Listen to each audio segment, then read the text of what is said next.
بارش تو ہوتا ہے تو سسٹم تو بالکل بلاک ہو جاتا ہے، کوئی سسٹم نہیں چلتا، بس کبھی 100-200 روپے آ جاتا ہے۔ ظفر خان ہر روز اسلام آباد کے پشاور موڑ بازار آتا ہے۔ کام ہے نہیں، صبح سے ہم آئے ہیں اور کوئی کام ہم کو نہیں ملا ابھی تک۔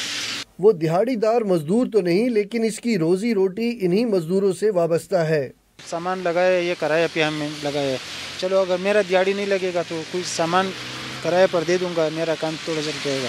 تو بارش کے دوران تو کوئی کام نہیں ہوتا ہے۔ مہنگائی نے پہلے ہی سے غریبوں کا چولہا ٹھنڈا کر رکھا ہے۔ ہوٹل سے تو ہم کھا ہی نہیں سکتے، روٹی 40 روپے کا ہو گیا ہے، 3000-3500 روپے کا آٹے کا تروڑا ہو گیا، ہم کدھر خرید سکتے ہیں آٹے؟ محنت کش ظفر حکومت سے گلا شکوہ کر رہا ہے۔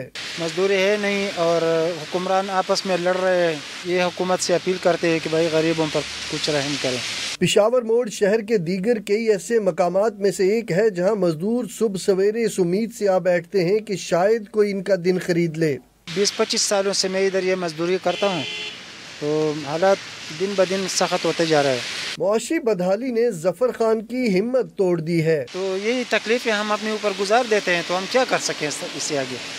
تو ہمارا سوچ صرف بچوں کے لیے ہے۔ چند مزید روز کی بارش ایسے مزدوروں کے گھروں میں فاقوں کی نوبت لا سکتی ہے۔